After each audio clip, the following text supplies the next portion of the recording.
الذين جعلوا القرآن عزين فوربك لنسألنهم أجمعين عما كانوا يعملون فاصدع بما تؤمر وأعرض عن المشركين صدق الله العظيم. السلام علیکم. میں سید حامد حسینی سماجی کارکن حزب خیر جناب غلام یزدانی صاحب کنوینر محافل مسجد عالیہ گن فاؤنڈری اب آپ کی خدمت میں آج کا عنوان اور مقرر صاحب کا تعارف پیش کر رہا ہوں. آپ حضرات ڈاکٹر محمد عبدالمجید صاحب سے واقف ہیں. موضوع خود کے تجویز کردہ عنوان شریعت و طریقت پر روشنی ڈال رہے ہیں. ہماری آج کی یہ محفل شریعت انفارمیشن سروس 492ویں نشست بروز پیر 20 مئی 2013 مطابق 9 رجب 1434 ہجری جامع مسجد عالیہ گن فاؤنڈری کے کانفرنس ہال میں منعقد ہو رہی ہے. حافظ و قاری محمد عرفان احمد صاحب کے خوش الہن خیرت سے آغاز ہوا. میں محترم ڈاکٹر عبدالمجید صاحب سے گزارش کرتا ہوں کہ وہ شہ نشین پر تشریف لائیں اور ہمیں اپنے خطاب سے سرفراز فرمائیں. العالمین والصلاة والسلام على اشرف الانبیاء والمرسلین وعلى آلہ وصحبہ اجمعین ومن تبعهم بإحسان إلى يوم الدين. اما بعد اعوذ باللہ من الشیطان الرجیم. بسم اللہ الرحمن الرحیم. والذین جاہدوا فینا لنہدینہم سبلنا ان اللہ لمع المحسنین. لائق احترام جناب غلام یزدانی صاحب ایڈوکیٹ اور لائق احترام جناب نانک سنگھ نشتر صاحب اور جناب محترم عمر علی خان صاحب اور دیگر بزرگوں، اچھا ہوا کہ میں نے اس اہم ترین عنوان کی کچھ تیاری کر لی، ورنہ اگر سرسری طور پر آتا اور یہ بزرگوں کے سامنے کچھ ایسی باتیں ہو جاتی تو اللہ کا فضل ہی ہوا. ویسے یہ موضوع میرے لیے نیا نہیں ہے اور الحمدللہ اس میں عرصے سے بزرگوں سے سنتے رہے، وابستگی رہی، تو اس لیے اس موضوع کو میں نے انتخاب بھی کیا اس کا. اور چونکہ اکثر عام لوگوں میں بڑی غلط فہمیاں ہیں تو اس لیے ان کو دور کرنا ضروری ہے. یہاں کا جو سامعین ہے، آڈینس ہے، یہ تو واقف کار لوگ ہیں، ان کو غلط فہمیاں نہیں ہیں بلکہ ان کو حقائق میں مزید کچھ پیش رفت چاہیے. اسی عنوان سے اس کو جمع کیا گیا ہے. تو حدیث شریف ہے پہلی. قال رسول اللہ صلی اللہ علیہ وسلم ان العلماء ورثۃ الانبیاء، کہ علماء نبیوں کے جانشین ہوتے ہیں. اور پھر وہ حدیث بھی نحن معشر الانبیاء لا نورث درہما ولا دینارا وانما نترک ما نترکہ العلم.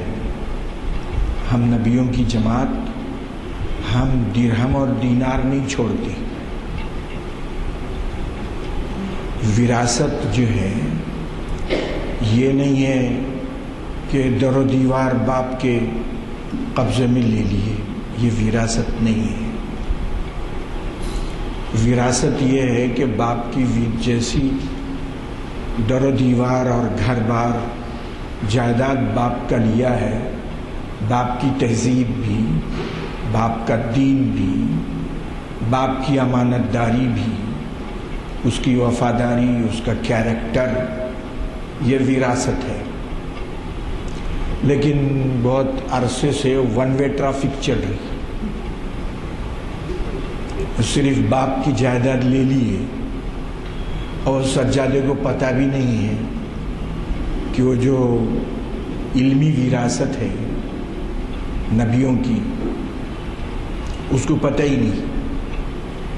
انہیں وہ خانقاہ پہ قبضہ کر لیا، درگاہ کی جائیداد پہ، آمدنی پہ چادر چڑھانا اور گل پوشی اور یہ وہ صندل مالی، اور عوام کو یہی سمجھ میں آ گیا کہ یہ تصوف ہے۔ لوگ دیکھنے لگے کہ بھئی یہ تصوف ہے، یہ عام لوگ۔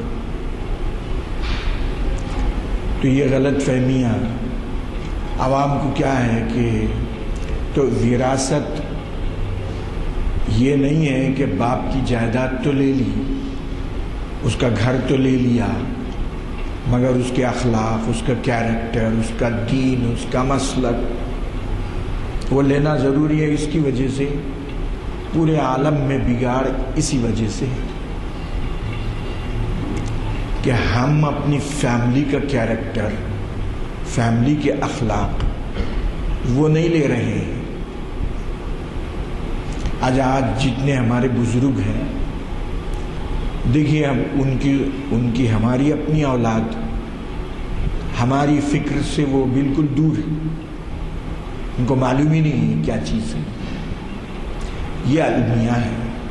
تو اس کو رسول پاک نے فرمایا کہ ہم نبیوں کی جماعت درہم اور دینار نہیں چھوڑتے، ہم جو کچھ چھوڑتے ہیں۔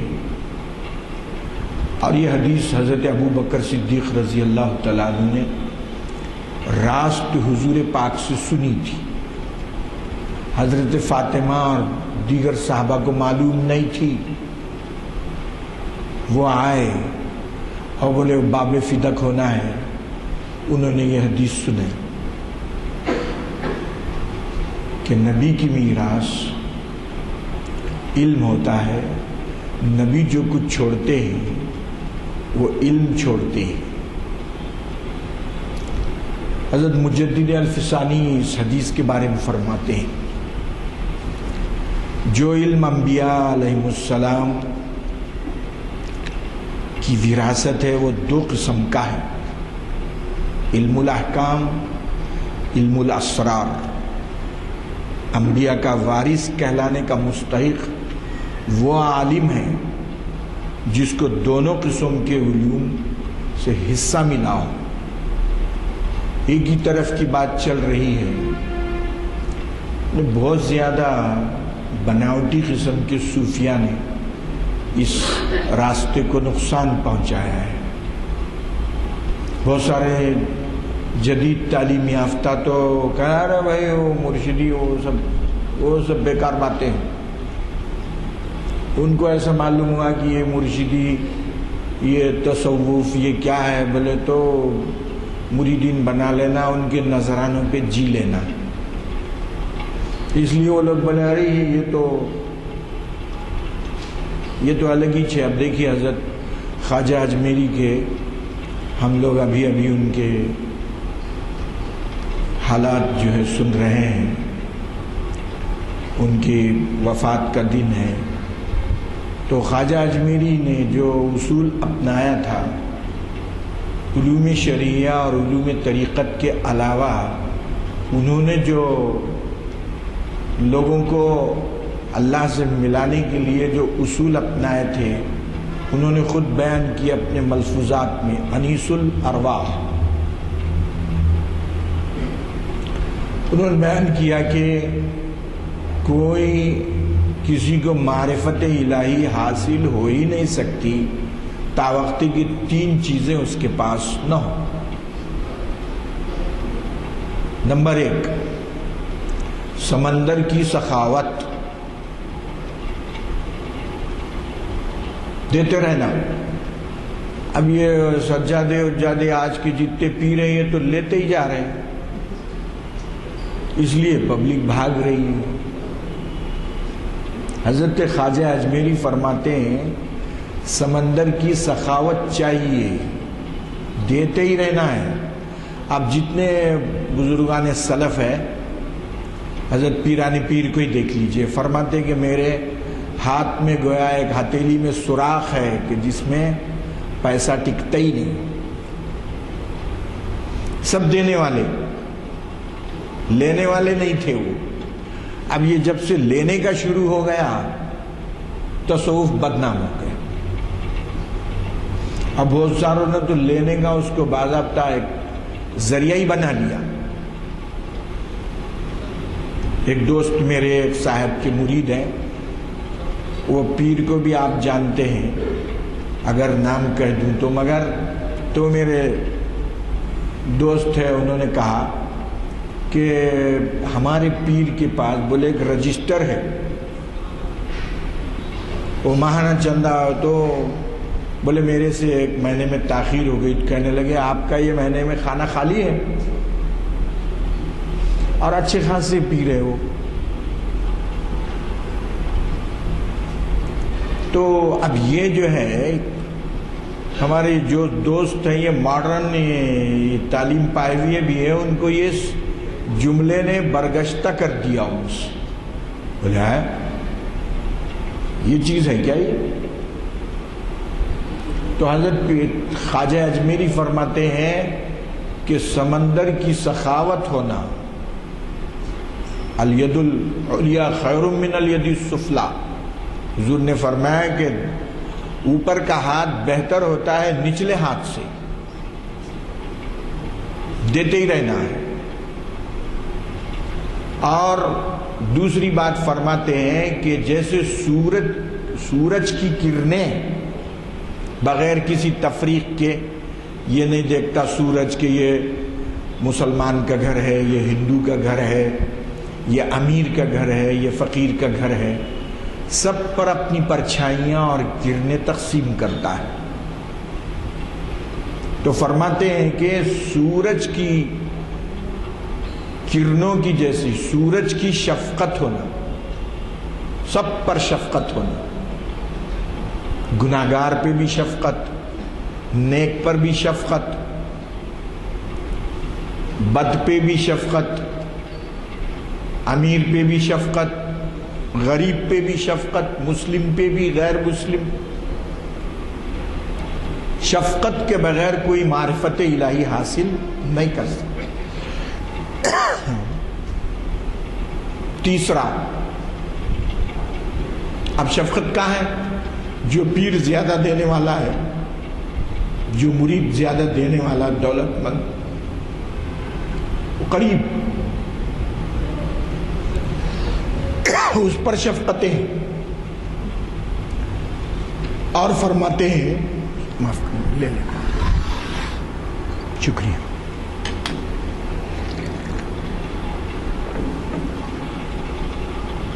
فرماتے ہیں کہ زمین کی تواضع چاہیے. حضرت خواجہ اجمیری فرماتے ہیں زمین کی تواضع ہونا ہے. تکبر ذرا بھی طبیعت میں ہو، عرفان الہی نہیں حاصل کر سکتا، عرفان کی بو بھی نہیں آ سکتی. اس لیے کہ فرمایا الکبریاء الردائی، حدیث قدسی میں ہے. حدیث قدسی اس حدیث کو کہتے ہیں کہ جس میں اللہ کے رسول یہ فرمائیں کہ اللہ ایسا فرماتا ہے اور وہ قرآن مجید کی آیت نہ ہو. اللہ ایسا فرماتا ہے اور وہ قرآن مجید کی آیت نہ ہو، وہ حدیث قدسی ہے. تو حدیث قدسی میں ہے کہ اللہ فرماتا ہے کہ کبریا میری چادر ہے. تو تکبر فرماتے ہیں کہ کسی میں ہو، تواضع ہو تو زمین کی تواضع ہو. یہ تین چیزیں جب تک کسی میں نہیں ہوں گی اس وقت تک وہ عرفان ذات الہی حاصل نہیں کر سکتا، صوفی نہیں بن سکتا، اور اس کو سلوک کا راستہ نہیں مل سکتا. تو حضرت مجدد الفسانی رحمۃ اللہ علیہ فرماتے ہیں اللہ کے دونوں علم، شریعت اور طریقت جب تک حاصل نہیں کرے گا کوئی عالم حضور کا وارث نہیں کہلائے گا. یہ نہ ہو کہ فقط ایک قسم کا علم نصیب ہو اور دوسری قسم سے محروم ہو. یہ بات وراثت کے منافی ہے.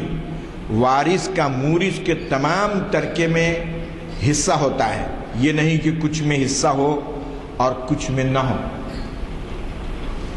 تو حضور کے تو دونوں علوم ہیں. حضور نے جو علم چھوڑا ہے وہ دونوں قسم کا علم چھوڑا ہے. تو یہ بھی علم حاصل کرے عالم، وہ بھی علم حاصل کرے.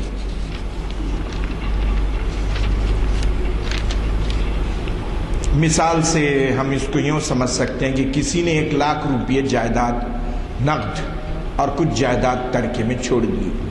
اب وارث نقد رقم میں بھی حصے دار ہوگا اور جائیداد میں بھی. یہ نہیں کہ نقد رقم میں حصے دار ہو اور جائیداد میں نہ ہو، یا صرف جائیداد میں حصے دار ہو نقد رقم میں نہ ہو.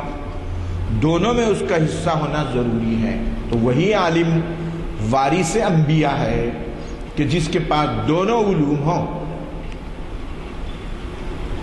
اب بہت سارے لوگ آپ کو ملیں گے، ارے وہ شریعت ہے بھائی، وہ یہ شریعت کے مولانا ہے، وہ آپ شریعت ان سے سن لیجئے، مطلب ان کے پاس طریقت ہے.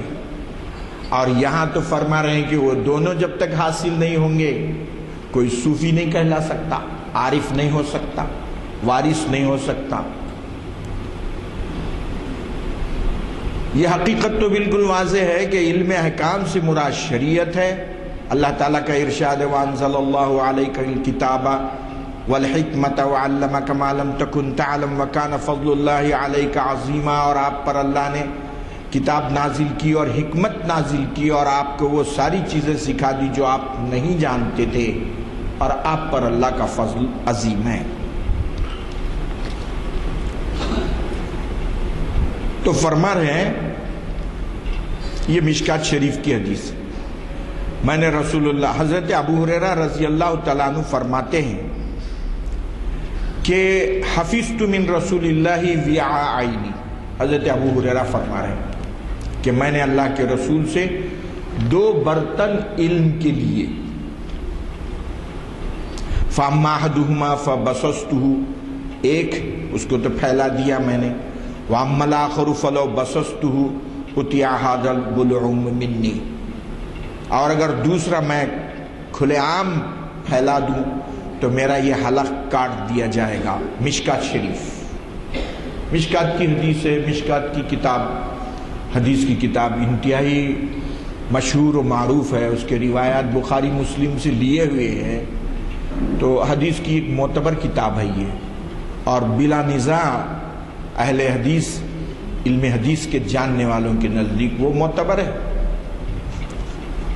تو فرما رہے ہیں کہ اس طرح حضرت ابو الفرج سراج رحمۃ اللہ علیہ نے کتاب اللمع میں حضرت علی سے ایک اور روایت لکھی ہے. حضرت علی نے فرمایا کہ رسول اللہ صلی اللہ علیہ وسلم نے مجھے علم کے 70 ابواب بتلائے ہیں، اور یہ علم آپ نے میرے سوا کسی اور کو نہیں دیا.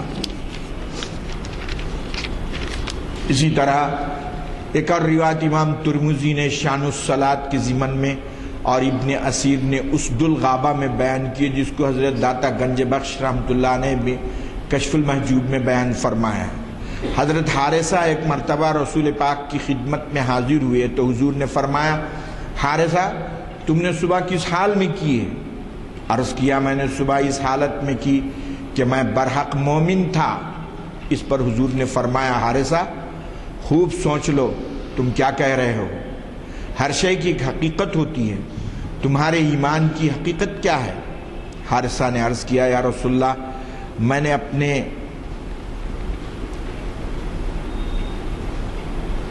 نفس کو تابع کر دیا ہے، اور یہ دنیا کی جتنی چیزیں ہیں میری نظر میں، پتھر، سونا وغیرہ، چاندی، یہ سب برابر ہو گئے ہیں مٹی کے۔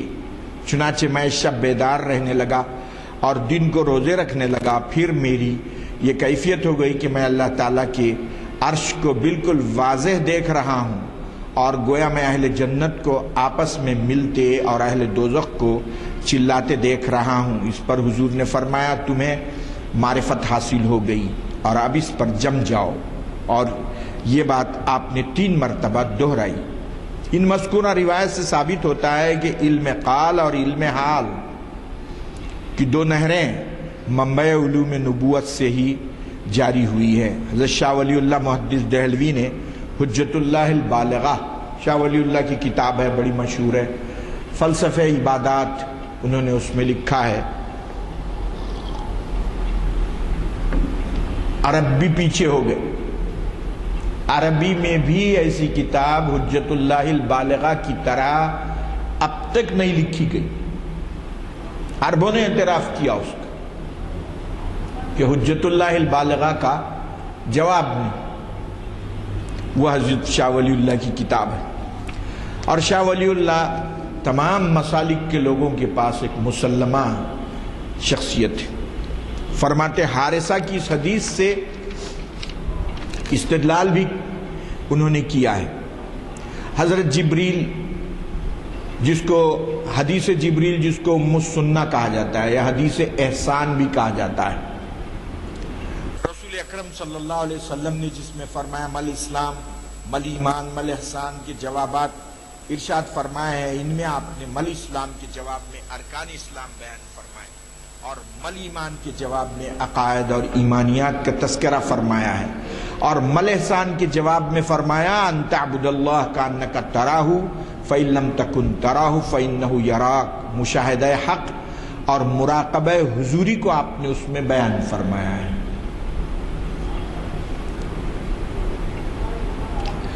بعض جہلا کہہ دیتے ہیں کہ شریعت اور ہے، طریقت اور ہے، محض ان کی کم فہمی ہے۔ طریقت بے شریعت خدا کے گھر مقبول نہیں۔ بغیر شریعت کی کوئی طریقت چل رہی ہے تو وہ طریقت نہیں۔ صفائی قلب تو کفار کو بھی غیر کو بھی حاصل ہوتی ہے۔ قلب کا حال مثل آئینے کے ہے۔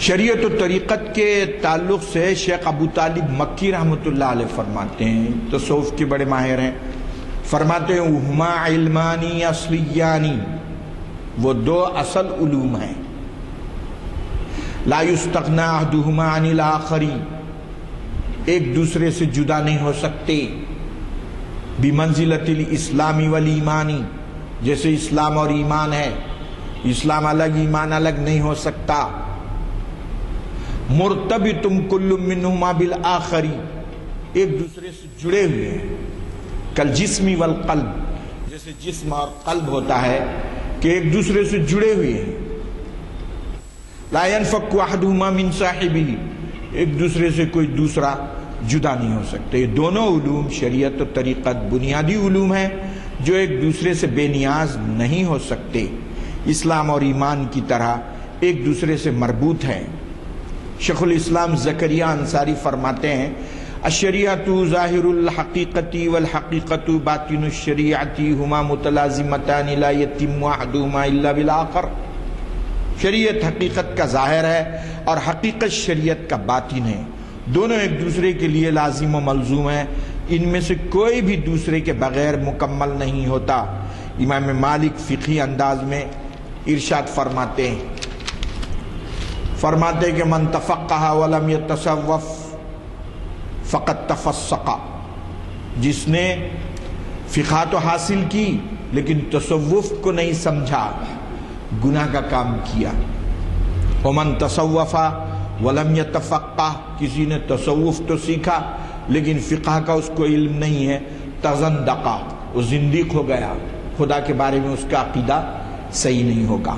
ومن جمع بینہما فقد تحقق، اور جس نے دونوں کو جمع کیا یہ حقیقت کا کام کیا۔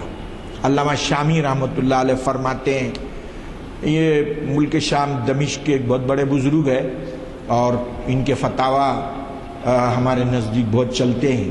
ہمارے مفتی حضرات کے مسائل انہوں نے مسئلہ حل کر دیا، اب ہمارے مفتی حضرات صرف شامی کھولتے، اس کا حوالہ دیتے، فتویٰ لکھ دیتے، بولتے شامی نے لکھا ہے، ابن عابدین ان کا نام ہے، شامی۔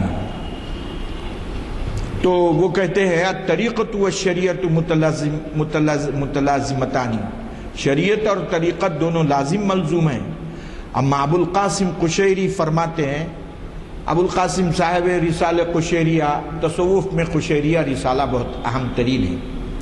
کل شریعت غیر مؤیدۃ بالحقیقۃ فغیر مقبول، ہر وہ شریعت جو طریقت کے بغیر ہو غیر مقبول ہے۔ کل حقیقت غیر مقیدۃ بالشریعۃ فغیر محصول، اور ہر وہ حقیقت شریعت کے بغیر حاصل ہوتی ہو یا مقید ہو وہ حاصل نہیں ہو سکتی۔ حضرت مجدد الفسانی فرماتے ہیں کل طریقت ردتہ الشریعۃ فہو زندقہ، ہر وہ طریقت جس کو کہ شریعت نے رد کیا ہو زندقیت اور الہاد ہے، یعنی خدا کے بارے میں صحیح عقائد طرف نہیں پہنچ سکتا۔ یہ طریقت و تصوف کوئی نئی چیز نہیں ہے، اس کی تعلیم رسول پاک کے عہد مبارک سے لے کر آج تک مسلسل چلی آ رہی ہے اور ہم تک متواتر ہی پہنچی ہے۔ اس کی حیثیت حدیث متواترہ کی ہے، اور آپ کو معلوم ہی ہے حدیث متواتر ایسی حدیث کہ ایک حدیث ایسی ہے کہ حضور پاک علیہ السلام کسی صحابی کے گھر میں تھے اور تنہا وہ موجود تھے، حضور کھانا کھا رہے تھے یا اور کوئی کام کر رہے تھے، حضور نے ان کو کوئی بات فرما دی، خبر واحد ہے یہ، ایسی حدیث ہے کہ خبر واحد ہی۔ اس کے مقابلے میں حضور نے جمعہ کے خطبے میں یا مجموعہ عام میں یا حج کے میدان میں سب کے سامنے ایک حدیث فرمائی، یہ ایسی حدیث جس کو بے شمار راوی روایت کر رہے ہیں، اس کو رد نہیں کیا جا سکتا۔ لندن ہے، نہیں دیکھیں ہم، لیکن اتنے لوگ بیان کر رہے ہیں کہ آپ اس کا انکار نہیں کر سکتے۔ تو ایسی حدیث اس کا رد نہیں ہو سکتا، اس کو ماننا ہی پڑے گا۔ عقل مانتی، شریعت مانتی، دنیا مانتی ہے ایسی بات کو جو متواتر ہو۔ تو فرما رہے ہیں کہ طریقت تصوف کی کوئی نئی چیز نہیں ہے، اس کی تعلیم رسول پاک کے عہد سے لے کر آج تک مسلسل چلی آ رہی ہے اور ہم تک متواتر ہی پہنچی ہے۔ تو اب متواتر بات کو آپ کیسے انکار کر سکتے ہیں عقل کے خلاف؟ اگر کوئی آج مانے، کہے کہ جی نے میں لندن نہیں مانتا، لندن کوئی شہر نہیں، سب جھوٹ بول رہے، کیسا ہو سکتا؟ آپ سب بولیں گے کہ ارے یہ کیا آدمی ہے، یہ تو عجیب و غریب ہے۔ ایسا ہی ہے یہ بھی، اور اس کی حیثیت متواترہ کی، حدیث متواترہ کی ہے۔ اور آپ کو معلوم ہے کہ حدیث متواتر وہ ہوتی ہے کہ اتنی بڑی تعداد میں راویوں نے اس کو روایت کیا ہو کہ عقل سلیم اور عادت انسانی اس کو ماننے کے لیے تیار نہ ہو کہ اتنے زیادہ لوگوں نے غلط بیانی کی ہوگی۔ دوسری صدی ہجری سے لے کر کسی انقطاع کے بغیر ہر دور میں، ہر ملک میں بکثرت اللہ کے مخلص بندوں نے علم تصوف نہ صرف خود حاصل کیا بلکہ دوسروں تک اس کو پہنچایا، خود فائدہ اٹھایا اور دوسروں کو فائدہ پہنچایا۔ چنانچہ شاہ ولی اللہ محدث دہلوی فرماتے ہیں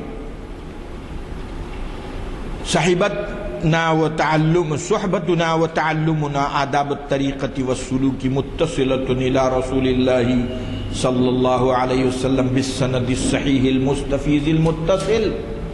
دیکھیے حدیث کے، شاہ ولی اللہ نے حدیث کی اتنی خدمت کی ہے، شاہ ولی اللہ سے پہلے ہندوستان میں ایرانی اثرات تھے اور فقہ اور منطق ہندوستان میں پھیل گئی تھی۔ شاہ ولی اللہ محدث دہلوی حرمین گئے اور انہوں نے عمدۃ القاری شارح بخاری سے حدیث سیکھ کر ہندوستان میں حدیث کو عام کیا. اتنی خدمت انہوں نے حدیث کی کہ محدث دہلوی ان کا نام ہی پڑ گیا. وہ فرماتے ہیں کہ ہماری صحبت، ہمارا آداب طریقت اور سلوک کو سیکھنا حضور پاک صلی اللہ علیہ وسلم تک سند صحیح سے متواتر سے ہم تک پہنچتا ہے. اور شیخ زروق فرماتے ہیں نسبت التصوف من الدین نسبت الروح الی الجسد، کہ تصوف کی نسبت دین کے ساتھ ایسی ہے جیسے روح کی نسبت جسم کے ساتھ ہے. علماء کرام، صوفیاء اعظام، سلف صالحین، بزرگان دین کے یہ سارے ارشادات میں نے اس لیے جمع کر دیے کہ تاکہ بات اچھی طرح سمجھ میں آ جائے اور تصوف کے برحق ہونے میں کسی قسم کا شک و شبہ باقی نہ رہے. کیونکہ اب بعض لوگ آپ کو ملیں گے تصوف کے اب بھی منکر ہیں، اور اب دنیا کے بعض اسکالروں کو ہم نے دیکھا کہنے لگے کہ لا لا لا حینما نؤمن بھی، کہنے لگے ہم نہیں مانتے تصوف کو، ہم نہیں مانتے. بعض نوجوان ایسے، حالانکہ اتنے سب دلائل موجود ہیں. اور اصلاح امت کے نام سے دین کی مرمت ہو رہی ہے اور تصوف کی ایک ایک بات کو نشانہ بنایا جا رہا ہے. بہرحال ہمارا عقیدہ و مسلک وہی ہے جو سید الطائفہ جنید بغدادی رحمت اللہ علیہ کا ہے. وہ فرماتے ہیں کہ این راہ کسے یابت کی کتاب بردست راست گرفتہ باشد و سنت مصطفیٰ صلی اللہ علیہ وسلم بردست چپ و در روشنائی این دو شمع می رود. حضرت جنید بغدادی فرماتے ہیں کہ یہ راہ تو صرف وہی پا سکتا ہے جس کے سیدھے ہاتھ میں قرآن ہو اور بائیں ہاتھ میں سنت ہو، اور دونوں چراغوں کی روشنی میں راستہ طے کرے تاکہ نہ شبہات کی گڑھے میں گرے اور نہ بدعت کی تاریکی میں بھٹکے. سید الطائفہ جنید بغدادی رحمت اللہ علیہ فرماتے ہیں. حضرت مرزا مظہر جانے جانا رحمت اللہ علیہ، جو دہلی میں جامع مسجد کے سامنے ان کا مزار ہے اور نقش بندی سلسلے کے بڑے اہم بزرگ گزرے ہیں، حضرت مرزا مظہر جانے جانا رحمت اللہ علیہ. ان سے پوچھا گیا تصوف کیا ہے تو انہوں نے کہا سنت کا نام ہے. تصوف اتباع سنت کا نام ہے. حضور پاک کی سنتوں پہ جو جتنا عمل کرے گا، یعنی تقلید حضور کی، اتباع حضور کی، جس کی جتنی زیادہ ہوگی اتنا بڑا صوفی ہوگا. پورے اوہام اور وہ جتنے متشککین کو شکوک سب ختم کر دیے انہوں نے. شیخ عبدالحق محدث دہلوی، حضرت مرزا مظہر جانے جانا رحمت اللہ علیہ نے اسی ضمن میں جو ہندو جو مذہب ہے اس کی جو شرح کی ہے بڑی حیرت کن، اور ایسا بیان کیا انہوں نے کہا کہ یہ جو اضافے ہیں اس کو چھوڑ دیجیے. یہ جتنے اضافے اور انحرافات وغیرہ ہو گئے ہیں ان کو چھوڑ کر انہوں نے ہندو مذہب کو ایسا بیان کیا کہ گویا وہ بھی ایک شریعت کا حصہ ہے. بڑی حیرت ہوئی دیکھ کے میرے کو. ان کی کتاب چھپی ہے، ابو الخیر اکیڈمی نے اس کو چھاپا ہے، مقامات مظہری. بڑی اچھی تشریحات لکھی ہے انہوں نے. تو بہرحال کہتے ہیں شیخ عبدالحق محدث دہلوی رحمت اللہ علیہ نے تو یہاں تک کہہ دیا ہے کہ شریعت کے مقابلے میں مشرب پیر کی بھی کوئی اہمیت نہیں ہے. صوفیہ کا یہ عقیدہ اور مسلک رہا ہے کہ جس عمل کو کتاب و سنت مسترد کر دے وہ زندقیت ہے. جس شخص کی زندگی سفر طریقت کے مطابق نہ ہو اس کی صوفیہ میں اس کو شمار کرنا ہی غلط ہے. جائے کہ اس کی عمل کو تمام صوفیہ کا عمل تصور کر کے تصوف پر تنقید کی جائے. اصل میں مشہور بھی ہو گیا اور لوگ یہ بعد والوں کے عمل سے بھی لوگوں کو غلط اندازے ہو گئے. اس کی وجہ سے یہ صورتحال ہو گئی ہے. اب لوگ کیا کرتے ہیں, حضرت خواجہ اجمیری نے بولے وہ انا ساگر کا تالاب کوزے میں لے لیا. بس ہم یہ چاہتے ہیں کہ چمتکار ٹائپ چیز حاصل ہو جائے بس. حالانکہ قرآن مجید کیا کہتا ہے تصوف کی تعریف میں؟ قرآن کہتا ہے الذین آمنوا وکانوا یتقون. صوفی کون ہے؟ جو ایمان کا حامل ہو اور مسلسل اس کی زندگی تقوی و طہارت کی ہو. تو یہ جو ایمان کے حاصل کرنے میں محنت حضرت خواجہ نے کی ہے، 20 سال تک ان کے اپنے مرشد عثمان ہارونی رحمت اللہ علیہ کی خدمت میں رہے اور 20 سال تک ان کے ساتھ سو کی روٹی کھاتے رہے. یہ ہم ذکر نہیں کرتے پبلک سے، ہم صرف ان کو یہ بتاتے کہ انہوں نے وہ پیالے میں جو ہے انا ساگر کو لے لیا. حالانکہ اولیاء کے لیے یہ کرامات کوئی خاص چیز نہیں ہے، کیونکہ حدیث شریف میں یہ آیا ہے لا یزال العبد یتقرب الی بالنوافل، کہ بندہ نفل کاموں کے ذریعے سے میرے قریب ہوتا چلا جاتا ہے. حتی اکون سمعہ الذی یسمع بہ، تاکہ یہاں تک کہ میں اس کی سماعت بن جاتا ہوں، میں اس کی بصارت بن جاتا ہوں، میں اس کا ہاتھ بن جاتا ہوں. الذی یبطش بہا ورجلہ الذی یمشی بہا، میں اس کا وہ پیر بن جاتا ہوں. نفل کا دیکھیے، کوئی مزدور آپ نے لیا گھر کے کام کے لیے، اب یہ مزدور یہ کیسا نکلا کہ کوئی 10 بجے سے لے کے 5 بجے تک محنت کا کام کیا، اپنی تنخواہ مزدوری لیا، چل دیا. ایک مزدور ایسا بھی ملا کہ جناب 8 بجے آپ کے گھر آ رہا ہے، بچوں کو اسکول چھوڑنا، کرنا، کام کاج، اس میں بھی تعاون کر رہا ہے. پھر اس کے بعد 5 بجے کے بعد سے لے کے رات کے 8-10 بجے تک بھی ٹھہر کے آپ کے کام کاج کر رہا ہے. تو اور پھر وہ محنت جو 10 تا 5 ہے وہ بھی برابر کر رہا ہے. تو اب یہ مزدور آپ کے دل پہ چڑھ جاتا ہے، اب آپ چاہنے لگ جاتے ہیں اس کو. اب اس کے مسائل آپ کے مسائل ہو جاتے، آپ وہ مزدوری جو فکس ہے وہ بھول جاتے. اس کی بچی کی شادی آپ کی بچی کی شادی سمجھتے آپ. یہی ہے حدیث میں کہ میں اس کی بصارت بن جاتا ہوں. اب اللہ سبحانہ و تعالی جب اس کی بصارت بن رہا ہے تو اب اس کی کرامتوں کا معاملہ اس کے لیے کوئی بڑی بات نہیں. اس لیے آپ دیکھیں گے کہ سابقہ بہت سارے بزرگوں کے کرامتوں میں ہم سنیں کہ انہوں ایک گھر سے نکلے اور جب دوسرا قدم ڈالا تو کعبے میں تھا. کوئی حیرت کی بات نہیں ہے، کیونکہ وہ قدم اللہ کا قدم ہے. وہ اللہ سبحانہ وتعالیٰ فرما رہے ہیں کہ وہ میرے قدم سے چلتا ہے. تو وہ کرامات کوئی خاص چیز نہیں ہے، لیکن فرمایا گیا کہ الاستقامت فوق الکرامہ، استقامت کا مقام اور درجہ کرامت سے اونچا ہے.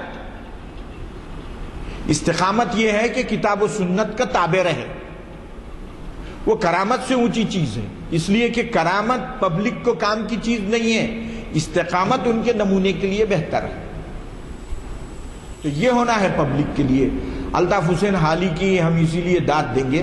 الطاف حسین بہت ساروں نے نعتیں تو سبھی نے لکھی ہے، نعت شریف بہت ساروں نے لکھی ہے، لیکن الطاف حسین حالی کی نعت شریف آپ جب دیکھیں گے تو انہوں نے حضور کی جو زندگی ہے اس کو عملی زندگی میں کیسا لایا جا سکتا ہے اس انداز سے اس کو بیان کیا ہے. اب بہت سارے حضور نور ہیں، ٹھیک ہے، بات تو صحیح ہے، لیکن پبلک کے لیے جو لائق عمل چیز ہونا چاہیے وہ پہلو بیان کرنا اہمیت کی چیز ہے. اور ان کے کمالات اور وہ تو ہے ہی ہے. غالب نے خود کہہ دیا، غالب ثناء خواجہ بیزدہ گذاشتیم کازاد باغ دانے مرتبہ محمد اس. غالب اس میدان میں، نعت کے میدان میں قدم ہی نہ رکھو. یہ اللہ سبحانہ و تعالیٰ جانتا ہے اپنے رسول اکرم صلی اللہ علیہ وسلم کے مرتبے کو. تو عوامی اعتبار سے ہم لوگ بزرگان دین کی، صوفیاء کرام کی کرامتیں بیان نہ کریں عوام کے سامنے. ان کے استقامت کے جو واقعات ہیں، طریقے ہیں، راستے ہیں، ان کو بیان کریں کہ انہوں نے کیسی مصیبت اٹھا کے 20 سال کا جو انہوں نے تپسیا جو کیا ہے، جو محنت کی ہے، وہ کوئی بیان ہی نہیں کر رہا ہے. کرامات بیان کر رہے ہیں. وہ جناب عالی وہ کھڑا ہوئے انہوں نے بھیجے اور بولے وہ یقیناً بھیج سکتے ہیں کھڑا ہوئے، وہ ہو سکتا ہے صاحب، اس میں کوئی شک نہیں ہے، لیکن عوام کے لیے جو رہنمائی کی چیز ہے وہ بیان کرنے کی ضرورت ہے. اچھا بہت سارے لوگ کیا ہے، دانشور قسم کے نوجوان بچے آج کل جو پڑھ رہے ہیں جئی تعلیم، وہ بولتے ہیں ارے یہ کچھ بھی بول رہے ہیں بھائی، یہ عقل میں آنے والی بات نہیں ہے، یہ کچھ بھی بول رہے ہیں. یہ تو بہرکیف فرما رہے ہیں کہ اب کسی کو یہ اعتراض ہو کہ قرآن و سنت میں تصوف کے لفظ تک کا وجود نہیں ہے تو پھر درمیان میں یہ کہاں سے آ گیا اور اس طرح ٹپکا کے دین کی روح رواں بن گیا. بعض لوگ یہ اعتراض ہو سکتا ہے تصوف کا لفظ تو نہ قرآن میں ہے نہ حدیث میں ہے، یہ کہاں سے آیا بھائی؟ اس کی تاریخ یہ ہے کہ عہد رسالت میں اگرچہ تصوف کا لفظ نہیں تھا لیکن اس کی روح اور حقیقت پوری طرح جلوگر تھی. تمام صحابہ صوفی ہی تھے لیکن کہلاتے صوفی نہ تھے، کیونکہ صحابیت کے اعلیٰ ترین شرف کے بعد ان کو کسی اور لفظ سے منسوب کرنا لغو ہوتا ہے. اس بات کو تم یوں سمجھو کہ ایک شخص پی ایچ ڈی ہے تو کیا تم اس کے متعلق یہ بھی بتاؤ گے کہ وہ میٹرک بھی ہے، انٹر بھی ہے، بی اے بھی ہے، ایم اے بھی ہے؟ یا کوئی اگر کسی دینی ادارے کا فارغ ہے، جامعہ نظامیہ کا کامل ہی ہے مثلا، تو کیا اس بات کے متعلق یہ بھی بتایا جائے گا کہ وہ مولوی بھی ہے، عالم بھی ہے، فاضل بھی ہے؟ جب ہم کسی کو صحابی کہتے ہیں تو یہ بات انڈرسٹوڈ ہے، پہلے ہی سے مانی ہوئی ہے کہ وہ صوفی بھی ہے، متقی اور پرہیزگار بھی ہے، صادق اور امین بھی ہے، تواب اور منیب بھی ہے، اللہ کا ولی اور دوست بھی ہے، دیندار اور امانت دار بھی ہے، خدا ترس اور رضا جو بھی ہے، وغیرہ وغیرہ. کیونکہ یہ سارے مقامات و مراتب صحابیت سے سرفراز سے فروتر ہیں. جہاں تک لفظ صوفی کا تعلق ہے، علماء اور صوفیاء نے اس کے ماخذ کی اختلاف کیا ہے، چنانچہ اس کے مندرجہ ذیل باتیں بتائی گئی ہے. صفا کے لفظ سے نکلا ہے صوفی، پاکیزگی اور صفائی قلب. صفا، اہل صفا عہد رسالت کے وہ لوگ جو ہمہ وقت مسجد نبوی میں تعلیم و تعلم میں عبادت میں مشغول رہتے تھے. صف جو جماعت ہوتی ہے، یعنی وہ لوگ جو ہمیشہ صف اول میں نماز ادا کرنے والے تھے. لوگوں نے کہا کہ یہ سب سے ہو سکتا ہے. اور اسی طرح صوفہ ایک قدیم قبیلہ ہے جو خانہ کعبہ کا خادم ہوا کرتا تھا. صوف اون کو کہتے ہیں.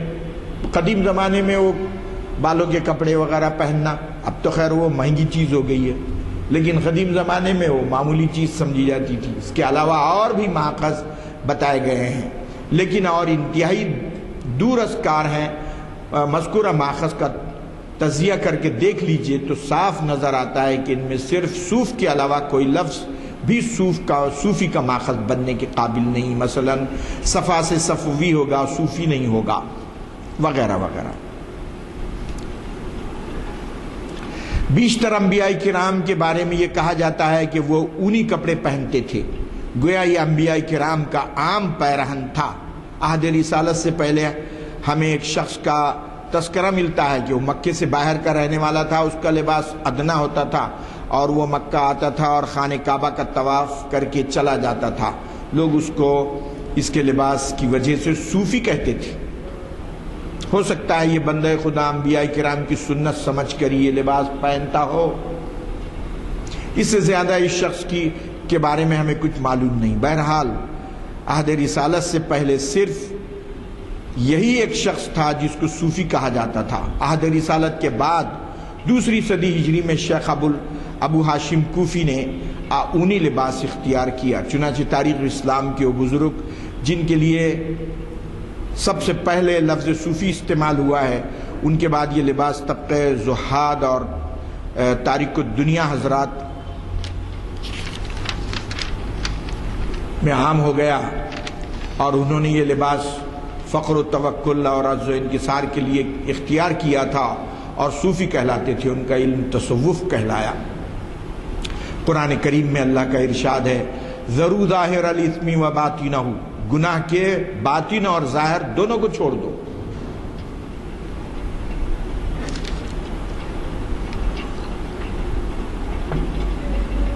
ظاہرہ ما یعلمہ الناس، گناہ کے اس تقسیم سے ظاہر ہے کہ گناہ جس طرح اعضاء و جوارح سے ہوتا ہے اسی طرح قلب سے بھی ہوتا ہے. ظاہری معصیت کی اصلاح کے لیے فقہ ہے، اور باطنی معصیت کی اصلاح کے لیے تصوف. حضرت حسن بصری رحمۃ اللہ علیہ فرماتے ہیں، ہے وقت ابھی؟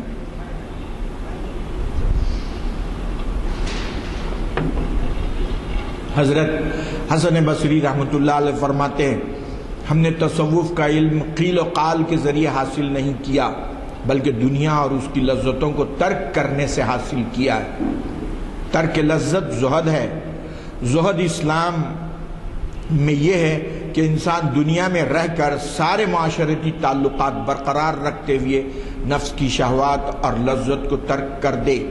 اس نظریے کی تائید حضرت ابوبکر صدیق رضی اللہ تعالیٰ عنہ کی اس دعا سے بھی ہوتی ہے جو آپ اکثر کیا کرتے تھے، اللہم ابسط لی الدنیا، اے اللہ دنیا کو میرے لیے کشادہ فرما دے، وزاہدنی عنہا، اور مجھے اس میں زہد عطا کر، مجھے اس سے بچا کے رکھ.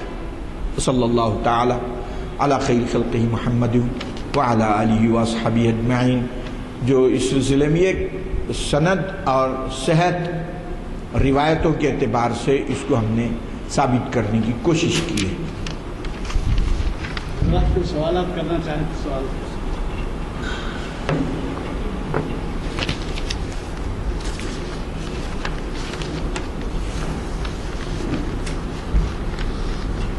تشریف رکھیے آپ، تشریف. جی ابھی تشریف. اچھی السلام علیکم. حضرات طاہر علی صاحب کو بلائیے.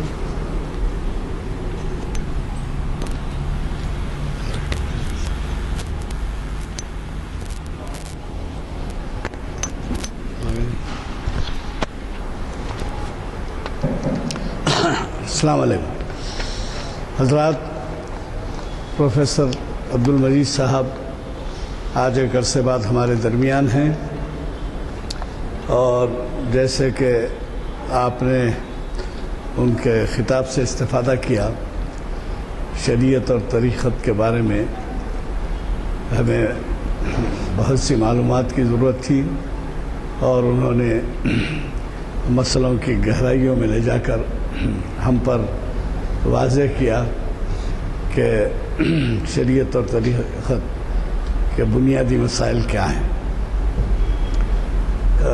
میں نے آپ سے اس سے پہلے بھی گزارش کی ہے کہ گرمی کے چھٹیاں ہیں تو نوجوانوں کو اپنے ساتھ لیتے آئیں تاکہ کم از کم اس کا استفادہ ہو سکے ایسے لیکچرز کا. بدقسمتی کی بات ہے کہ کرکٹ دیکھنے کے لیے تو صبح سے شام تک وقت ہے، گھنٹوں وقت ہے، اور پیسہ بھی سن کر تو تعجب ہوتا ہے کہ ٹکٹ 4-4 ہزار روپے تک کا بھی ہوتا ہے وہاں پر، اور وہ جو ہے فحش نظارے جب دکھائے جاتے ہیں اس سے بچوں کو دلچسپی ہے، نوجوانوں کو دلچسپی ہے، لیکن ایسی محافل سے جن کو عبادت کا درجہ حاصل ہے ان کی دلچسپیاں کم ہیں. کوشش کیجئے اپنے اپنے حلقوں میں، اپنے اپنے مساجد میں، محلے کی مساجد میں، کہ ان علماء کے لیکچرز سے استفادہ ہو سکے. آپ کے ہاتھ میں اسکالر ہیں، ان کا خطاب ہے اقبال کی ایک نظم کا تجزیہ، اور جنہوں نے سید امتیاز الدین صاحب کو سنا ہے وہ واقف ہیں کہ وہ بہت ہی ان کا مطالعہ گہرا ہے، اور اس سے ہمیں کافی فائدہ اور معلومات ہوتے ہیں. مجھے یقین ہے کہ آپ چہارشنبے کے دن بعد نماز عصر یعنی 22 مئی کو اسی مقام پر بعد نماز عصر موجود رہیں گے اور محفل اقبال شناسی کی 715ویں لیکچر سماعت فرمائیں گے۔ اور ایک گزارش یہ ہے، میں نے آپ سے عرض کیا تھا کہ اس بات کا خیال رکھیں کہ جب آپ اردو زبان سے محبت رکھتے ہیں، مادری زبان سے محبت رکھتے ہیں، تو ایسے کتب ضرور لیا کیجیے۔ ہم ہمیشہ ان کو رعایتی داموں پر یہاں پر فراہم کرتے ہیں، کیونکہ مصنفین ہم سے خواہش کرتے ہیں کہ جس طرح اجرائی کے دن رعایت کی جاتی ہے وہی شرح سے جو ہے یہاں پر رکھی جاتی ہے۔ ایسی کتابوں کے آپ کے استفادے سے فائدہ یہ ہوتا ہے کہ نہ صرف مصنف کی ہمت افزائی ہوتی ہے، بلکہ کاتب ہوتا ہے، پرنٹر ہوتا ہے، دکان والا ہوتا ہے، کئی اس کے اندر لوگ سمجھے اس سے استفادہ کرتے ہیں، اور یہ ایک بہترین تحفہ ہوتا ہے جب کتاب، آپ کو تو معلوم ہے کہ ہم لوگوں کو اس بات کی ضرورت ہے ہم لوگوں کے لیے کہ مطالعے کا شوق ڈالیں۔ وشفیعنا وحبیبنا صلی اللہ مولانا محمد بارک وسلم۔ اللہم لک الحمد ولک الشکر۔ اے اللہ جو نعمتیں تیری ہم پر ہیں اس کی شکر گزاری کی توفیق عطا فرما۔ جو کرم ہم نے آپ نے ہم پر کیا ہے، جو نعمتیں آپ نے ہم پر فرمائی مولا، ان کے شکر گزاری کی ہم کو حقیقت میں حقیقی معنوں میں اس کی شکر گزاری کی توفیق عطا فرما۔ ایسا نہ ہو کہ ناشکری ہم سے ہو جائے مولا، ہم کو ہماری حفاظت فرما مولا۔ تو اپنا صراط مستقیم سیدھا راستہ ہم کو نصیب فرما، اور اگر ہم بھٹک جائیں تو ہماری رہنمائی فرما۔ پروردگار سنت رسول صلی اللہ علیہ وسلم کی اتباع کی توفیق عطا فرما، تاکہ ہمارے تمام مسائل کا صحیح حل ہو۔ اسلام کی مولا سبھی تعریف کرتے ہیں، لیکن ہم کو اس کے اصولوں پہ عمل کی توفیق عطا فرما۔ صلی اللہ تعالی علی خیر خلقہ محمد وعلی آلہ واصحابہ اجمعین۔